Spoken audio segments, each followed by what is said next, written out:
नमस्कार मित्रांनो, स्पर्धा विश्वमध्ये आपले स्वागत आहे.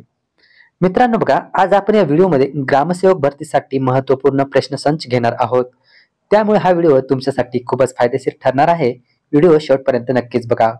आणि हो, तुम्ही जर या चॅनलवर नवीन असाल तर चॅनलला आता सबस्क्राईब करून ठेवा, म्हणजेच नवीन नवीन व्हिडिओ सर्वात अगोदर तुमच्यापर्यंत पोहोचतील. मित्रांनो, या व्हिडिओची पीडीएफ आपण स्पर्धा विश्व नावाच्या टेलिग्राम चॅनलला टाकलेली आहे. त्याची लिंक मी डिस्क्रिप्शन बॉक्समध्ये देत आहोत. तिथे जाऊन तुम्ही डाउनलोड करू शकता. चला तर मित्रांनो, वेळ वाया न घालवता व्हिडिओला सुरुवात करूया. प्रश्न पहिला आहे, बलवंतराय मेहता समितीने त्रिसूत्री पद्धतीमध्ये ज्या शिफारसी मांडल्या त्यांना पंचायत राज असे कोणी संबोधले?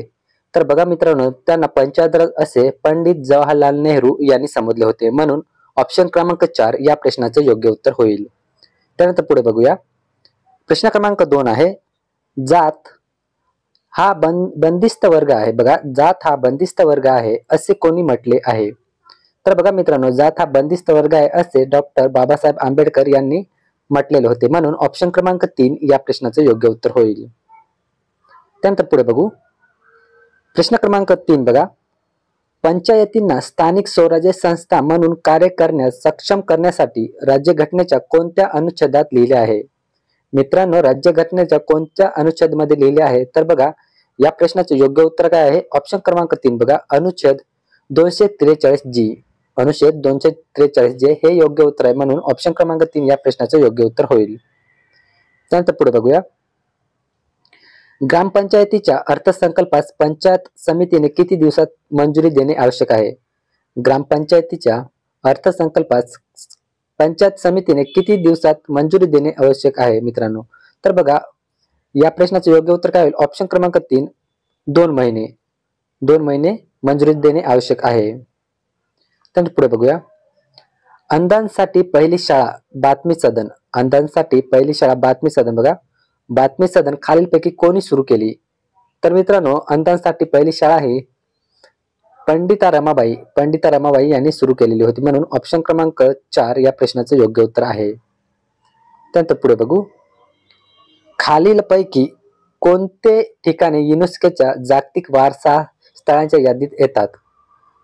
तर बघा, नंदादेवी आणि valley of flowers national park हे जे आहे हे जागतिक वारसा स्थळांच्या यादीत येतात युनेस्कोच्या. त्यामुळे ऑप्शन क्रमांक 2 या प्रश्नाचे योग्य उत्तर होईल. त्यानंतर पुढे बघूया.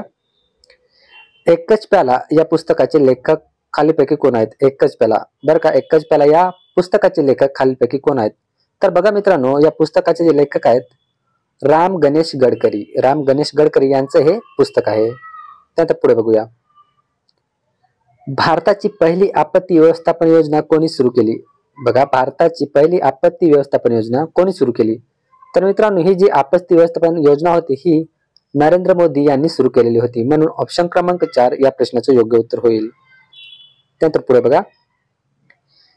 जमिनीची ताकद कशाच्या सहाय्याने मोजतात? जमिनीची ताकद ही मित्रांनो कशाच्या सहाय्याने मोजतात?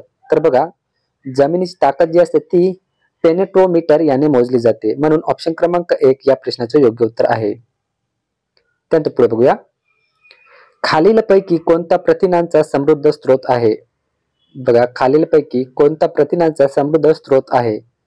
तर बघा, काजू जो आहे हा प्रथिनांचा समृद्ध स्रोत आहे. म्हणून ऑप्शन क्रमांक 3 या प्रश्नाचे योग्य उत्तर होईल. त्यानंतर पुढे बघा. एकाच पिकाची वर्षानुवर्ष लागवड करणे म्हणजे डॉट डॉट होय. एकाच पिकाची वर्षानुवर्ष लागवड करणे म्हणजे डॉट डॉट होय. तर बघा, एकाच पिकाची जी वर्षानुवर्ष लागवड केली जाते मित्रांनो त्याला एकल पीक पद्धत असे म्हणतात. त्याला एकल पीक पद्धत असे म्हणतात. म्हणून ऑप्शन क्रमांक 3 या प्रश्नाचे योग्य उत्तर होईल. पुढे बघूया. फळ लागवडीसाठी जमिनीचा योग्य सामू म्हणजेच पीएच. बघा, योग्य सामू म्हणजेच पीएच किती असणे गरजेचे आहे? तर बघा, त्यासाठी 6 ते 8 हा जो पीएच आहे हा असणे गरजेचा आहे. म्हणून ऑप्शन क्रमांक 3 या प्रश्नाचे योग्य उत्तर होईल. त्यानंतर पुढे बघूया.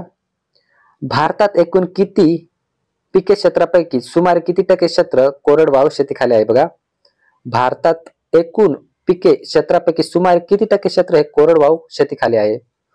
तर बघा, या प्रश्नाचे योग्य उत्तर काय आहे? ऑप्शन क्रमांक एक ऑप्शन क्रमांक 1 आहे 25%. त्यानंतर पुढे बघा, भारतातील पहिले नाईट स्काय अभयारण्य कोणत्या ठिकाणी सुरू करण्यात आले आहे? नाईट स्काय बरं का, नाईट स्काय अभयारण्य कोणत्या ठिकाणी सुरू करण्यात आलेले आहे? तर मित्रांनो हे जे आहे हे हेनले लडाख या ठिकाणी सुरू करण्यात आलेले आहे. म्हणून ऑप्शन क्रमांक 1 या प्रश्नाचे योग्य उत्तर आहे. पुढे प्रश्न बघा, राजा राम मोहन रॉय यांनी आत्मीय सभा याची स्थापना कोणत्या वर्षी केली? आत्मीय सभा याची स्थापना राजा राम मोहन रॉय यांनी कोणत्या वर्षी केलेली आहे बघा? तर या प्रश्नाचे योग्य उत्तर काय आहे? ऑप्शन क्रमांक 4 बघा, 1815 साली. 1815 साली राजाराम मोहन रॉय यांनी आत्मीय सभाची स्थापना केलेली आहे. त्यानंतर पुढे बघू, भारतात भूदान चळवळ खालीपैकी कोणी सुरू केली? भारतामध्ये भूदान चळवळ खालीपैकी कोणी सुरू केलेली आहे बघा? तर भूदान चळवळ ही विनोबा भावे यांनी सुरू केलेली आहे. त्यामुळे ऑप्शन क्रमांक 1 या प्रश्नाचे योग्य उत्तर होईल. त्यानंतर पुढे बघा, कॉफी पिकाचे उत्पादन जगात सर्वात जास्त कोणत्या देशामध्ये घेतले जाते? कॉफी पिकाचे उत्पादन मित्रांनो जगात बरं का कोणत्या ठिकाणी सर्वाधिक घेतले जाते? तर बघा, ब्राझील या ठिकाणी कॉफी पिकाचे उत्पादन हे सर्वात जास्त घेतले जाते. त्यामुळे ऑप्शन क्रमांक 4 या प्रश्नाचे योग्य उत्तर होईल. पुढे बघा, हिरवे सोने म्हणून खालीलपैकी कोणत्या पिकाचा उल्लेख केला जातो? हिरवे सोने म्हणून खालीलपैकी कोणत्या पिकाचा उल्लेख केला जातो बघा? बांबू आहे का? तर नाही. रबर, चंदन नाही. तर बघा मित्रांनो, चहा या पिकाचा हिरवे सोने म्हणून उल्लेख केला जातो. त्यामुळे ऑप्शन क्रमांक 2 या प्रश्नाचे योग्य उत्तर आहे. पुढे बघूया, कांदा कापताना कोणता वायू बाहेर पडतो? मित्रांनो जेव्हा आपण कांदा कापत असतो तेव्हा कोणता वायू बाहेर पडतो? तर बघा, हा जो आहे हा अमोनिया वायू हा बाहेर पडत असतो. त्यामुळे ऑप्शन क्रमांक 3 या प्रश्नाचे योग्य उत्तर आहे.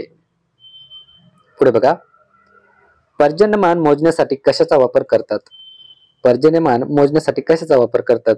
तर बघा, रेनगेज याचा वापर केला जातो पर्जन्यमान मोजण्यासाठी. त्यामुळे ऑप्शन क्रमांक 3 या प्रश्नाचे योग्य उत्तर होईल.